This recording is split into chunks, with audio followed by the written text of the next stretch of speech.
مہاجر قومی موومنٹ کے بانی الطاف حسین 17 سپتمبر 1953 کو کراچی میں پیدا ہوئے اور ابتدائی تعلیم کمپریہنسو ہائی اسکول عزیز آباد سے مکمل کی۔ 1974 میں میڈیکل کالج میں داخلہ نہ ملنے کے بعد الطاف حسین نے اسلامیہ سائنس کالج سے مائکرو بایولوجی میں BSc کیا اور پھر کراچی یونیورسٹی کے شعبہ فارمیسی میں داخلہ لیا، جہاں 11 جون 1978 کو الطاف حسین اور ان کے ساتھیوں نے آل پاکستان مہاجر اسٹوڈنٹس آرگنائزیشن یا APMSO قائم کی۔ کئی برس تک الطاف حسین اور اس کی تنظیم کو تعلیمی اداروں میں جماعت اسلامی کی طلبہ تنظیم اسلامی جمعیت طلبہ کی مخالفت کا سامنا رہا۔ جب جمعیت اسلامی کے تھنڈر سکواڈ نامی مسلح بازو نے یونیورسٹی سمیت قریباً تمام تعلیمی اداروں میں ان کا داخلہ بند کر دیا تو الطاف حسین نے موقف اپنایا کہ ہم جمعیت کا مقابلہ نہیں کر سکتے کیونکہ ان کے پیچھے جنرل ضیاء الحق ہے۔ لیکن پھر ضیاء الحق نے سندھ خصوصاً کراچی میں پیپلز پارٹی کو پیچھے دھکیلنے کے لیے الطاف حسین کے سر پر دست شفقت رکھنے کا فیصلہ کیا۔ MQM نے ماحول کا فائدہ اٹھایا اور 8 اگست 1986 کو نشتر پارک میں ایک بڑا جلسہ کر کے اپنی طاقت کے مظاہرے کا فیصلہ کیا۔ گلی محلے میں جلسوں اور مظاہروں کے ذریعے نشتر پارک کے جلسے کی زبردست تشہیر کی گئی۔ فرینڈز، موسلا دھار بارش کے باوجود 2 گھنٹے تک الطاف حسین نے شعلہ بیانی کی۔ کہتے ہیں کہ نشتر پارک جلسے کی کامیابی نے الطاف حسین کے لیے 1987 کے بلدیاتی انتخابات میں کامیابی کی ایسی راہ ہموار کی جس کا اندازہ تو شاید خود الطاف حسین اور اس کی تنظیم کو بھی نہیں تھا۔ ان انتخابات میں زبردست کامیابی کے نتیجے میں MQM نے تقریباً تمام نشستیں حاصل کر لیں اور ڈاکٹر فاروق ستار MQM کے پہلے میئر منتخب ہوئے۔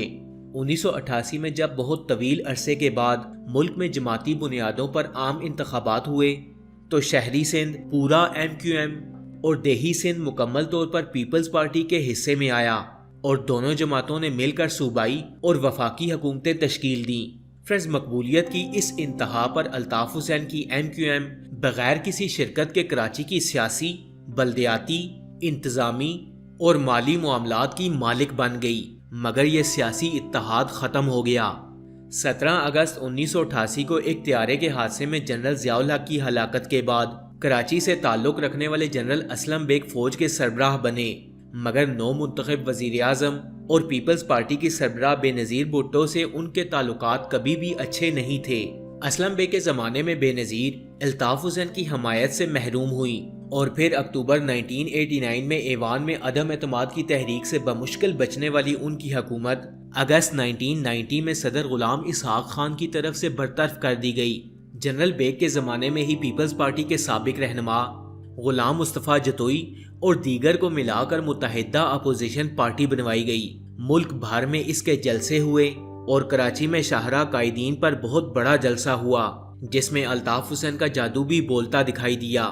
جب صدر غلام اسحاق خان نے اسلم بیگ کو بطور آرمی چیف مدت ملازمت میں توسیع نہیں دی تو فوجی قیادت تبدیل ہوئی تو general Asif Nawaz Janjua chief of army staff بنے۔ اس وقت تک اپنی پارلیمانی طاقت کے بل پر کھڑی الطاف حسین کی MQM کو اپنی سیاسی اہمیت اور طاقت کا اندازہ تو ہو چکا تھا، مگر اس کو فوج کی طاقت کا اندازہ لگانے میں شاید کہیں چوک ہو گئی۔ الطاف حسین اور MQM نے علاقائی کنٹرول کی پالیسی اپنا لی۔ طاقت کے بل پر علاقوں کو اپنی گرفت میں رکھنے کی کوششوں میں کئی فاش غلطیاں کیں اور ان میں فوج کے میجر کلیم کو لانڈی میں اغوا کرنے کی غلطی بھی شامل تھی۔ الطاف حسین اس قدر اوقات سے باہر ہو گیا تھا کہ ایک بار اسے آرمی چیف جنرل آصف نواز کی فون کال آئی تو الطاف نے خود بات کرنے کی بجائے عمران فاروق کو کہا کہ تم بات کر لو۔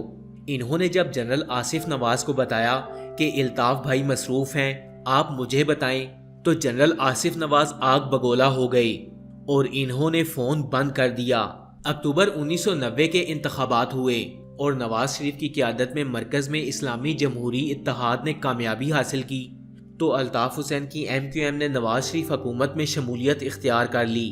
سیاسی طاقت کے بل پر MQM اس وقت اتنی مضبوط ہو چکی تھی کہ شہر اور پولیس جیسے ریاستی اداروں کا کنٹرول سنبھالنے کی کوششیں بھی جانے لگیں۔ پولیس، عدالتی نظام اور شہریوں کی جانب سے اس پر ہلکی پھلکی موسیقی بھی شروع ہو چکی تھی۔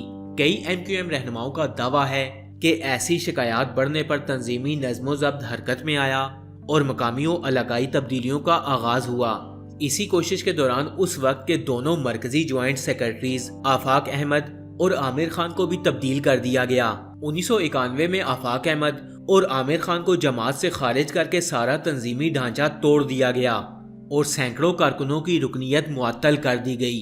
ایم کیو ایم سے نکالے جانے والے یہ دونوں رہنما اور ان کے کئی حامی اور تنظیمی کارکنان شہر سے چلے گئے۔ یہ ایم کیو ایم میں تب تک کی سب سے بڑی بغاوت تھی۔ ایم کیو ایم میں جرائم پیشہ عناصر کی شمولیت کی اطلاعات پر جنرل آصف نواز کی قیادت میں فوج نے نواز شریف حکومت کو کراچی کے اندر کارروائی کے لیے فوجی آپریشن کا مشورہ دیا، جو بعد میں آپریشن کلین اپ کے نام سے جاری رہا۔ نومبر 1991 میں وزیر اعلیٰ سندھ جام صادق علی نے الطاف حسین کو اطلاع دی کہ کوئی بڑا آپریشن ہونے والا ہے اور بہتر ہے کہ آپ ملک سے چلے جائیں۔ جام صادق کے مشورے پر الطاف حسین لندن بھاگ گیا۔ لندن میں بیٹھے الطاف حسین کی ایم کیو ایم نے اپنے خلاف اسی یک طرفہ کارروائی کی بنیاد پر احتجاجاً حکومت سے علیحدگی اختیار کر لی۔ ایک طرف پارٹی اور کارکنان آپریشن کے دوران ریاست سے ایک طرح حالت جنگ میں تھے، تو دوسری جانب قیادت سے رابطہ ٹوٹ جانے کی وجہ سے رہنمائی سے محروم۔ جب کارکنان اور تنظیم کو الطاف حسین کی سب سے زیادہ ضرورت تھی، تب اس تک رسائی اور پہنچ سب سے زیادہ مشکل رہی۔ اس سے صرف کارکنوں کو نہیں بلکہ الطاف حسین کو بھی شدید نقصان ہوا۔ الطاف حسین اور اس کی جماعت نے 1993 میں بطور احتجاج قومی اسمبلی کے انتخابات کا بائیکاٹ کیا، تاہم صوبائی اسمبلی کے انتخابات میں حصہ لینے پر رضامند ہو گئے، جس کے نتیجے میں یہ کراچی کی طاقتور جماعت بن کر سامنے آئی۔ اسی سال اس جماعت کا نام مہاجر قومی موومنٹ سے بدل کر متحدہ قومی موومنٹ رکھ دیا گیا۔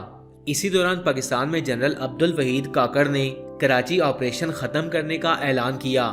بعد ازاں الطاف حسین کی ایم کیو ایم بے نظیر اور نواز شریف کی مختلف حکومتوں میں کم از کم 5 بار شریک رہی۔ 12 اکتوبر 1999 کو اس وقت کے آرمی چیف جنرل مشرف نے نواز شریف حکومت کا تختہ الٹا اور فوج نے اقتدار پر قبضہ کر لیا۔ مشرف کا پورا دور 2007 تک ایم کیو ایم اور الطاف حسین کا آئیڈیل ترین دور تھا۔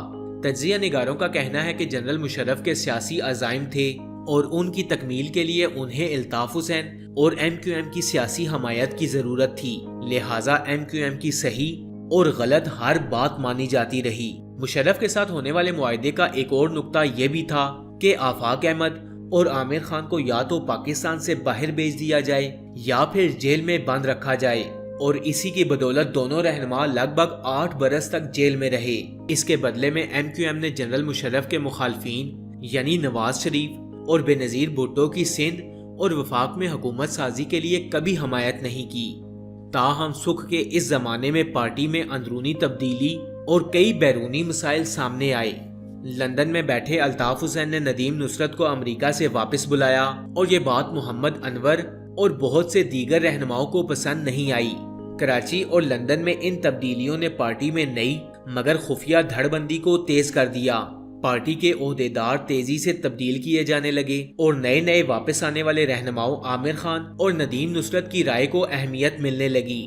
فرینڈز، ان فیصلوں پر ناراض کارکنوں نے اپنے ساتھیوں کی تنظیمی خلاف ورزیوں، سرکاری اداروں سے متعلق مالی بدعنوانیوں اور دیگر بگڑتے معاملات پر پہلی دفعہ دبے لفظوں میں پارٹی کے اندر اور پھر کھلے عام سماجی محافل اور سیاسی بیٹھکوں میں اعتراض کرنا شروع کر دیا، مگر الطاف حسین بے خبر رہا۔ لندن اور کراچی ان تبدیلیوں سے گزر رہی تھی کہ جنرل مشرف نے الطاف حسین کو مشورہ دیا کہ وہ پاکستان واپس آ جائے۔ تاہم ایم کیو ایم کے کئی رہنماؤں نے وطن واپسی پر قتل ہو جانے کے خدشات ظاہر کیے اور الطاف حسین کو لندن میں ہی رہنے کا مشورہ دیا۔ اس کی وجہ یہ تھی کہ ہر سطح پر نئے عہدیدار نہیں چاہتے تھے کہ الطاف حسین کراچی آئے اور تنظیمی خلاف ورزیوں یا مالی بدعنوانی کے معاملات سے واقف ہو کر ان میں ملوث عناصر کے خلاف کوئی انتہائی قدم اٹھائے۔ اسی دوران ایم کیو ایم کے ہاتھوں 12 مئی 2007 کا واقعہ ہوا جس میں درجنوں افراد قتل ہو گئے۔ اس کے بعد لندن میں الطاف حسین کی سالگرہ کے دن عمران فاروق کی قتل کی واردات بھی ہو گئی۔ اس وقت تک عمران فاروق الطاف حسین سے علیحدگی اختیار کر چکے تھے اور یہ افواہ بھی تھی کہ وہ اپنی سیاسی جماعت کی بنیاد رکھنے والے ہیں۔ لیکن ایک اور بڑی گڑبڑ تب ہوئی جب 2007 میں بے نظیر بھٹو کا قتل ہوا اور 2008 کے انتخابات میں زبردست کامیابی حاصل کرنے والے آصف علی زرداری نے جنرل مشرف کو ایوان صدر سے رخصت کیا اور خود صدر بن گئے۔ جنرل مشرف کا جانا الطاف حسین کے لیے گھبرانے والا موقع تھا، کیونکہ زرداری کو نہ تو الطاف حسین کو ساتھ لے کر چلنے کی ضرورت تھی اور نہ ہی وہ اس کے خواہش مند تھے۔ پھر ذوالفقار مرزا کارڈ استعمال ہوا اور MQM کے ہنی مون کا اختتام ہوا۔ پیپلز پارٹی میں موجود رحمان ملک جیسے لوگوں کی کوششوں سے MQM نے حکومت سے رابطے تو قائم کر لیے، مگر الطاف حسین کا یہ فیصلہ بھی پارٹی میں پسند نہیں کیا گیا۔ مگر مسئلہ وہی تھا، کوئی بھی الطاف کی مخالفت نہیں کر سکتا تھا۔ اب الطاف حسین کے لیے ہر طرح اور ہر طرف سے پریشان کن صورتحال پیدا ہوئی۔ حکومت میں شمولیت کے بغیر MQM کی بقا کا مسئلہ، پے در پے فیصلوں کی ناکامی یا غیر مقبولیت، پارٹی میں دھڑ بندی، اسکاٹ لینڈ یارڈ کی جانب سے عمران فاروق قتل کی تفتیش کے دوران منی لانڈرنگ کیس کا ابھر آنا، بھارتی خفیہ اداروں سے رابطوں کا انکشاف اور اعتراف، لندن میں قیام کی وجہ سے پارٹی پر ڈھیلی پڑتی گرفت اور کراچی سے آنے والی مالی بدعنوانی میں ساتھیوں کے ملوث ہونے کی شکایت، کتنا کچھ تھا۔ اس سب نے مل کر الطاف حسین کو شدید عدم تحفظ کا شکار بنا دیا۔ تب الطاف حسین کی شخصیت کا دوسرا روپ ابھر کر سامنے آیا، یعنی کمپرومائز۔ الطاف حسین ذہنی طور پر منتشر ہو چکا تھا۔ اس دور میں کبھی کبھی تو ایسا لگتا تھا کہ الطاف حسین ایک نفسیاتی مریض ہے۔ اس کے علاوہ جسمانی طور پر کثرت شراب نوشی، گردوں کی بیماری، بدترین ذیابیطس اور بے خوابی کے مرض نے الطاف حسین کو کھوکھلا کر دیا۔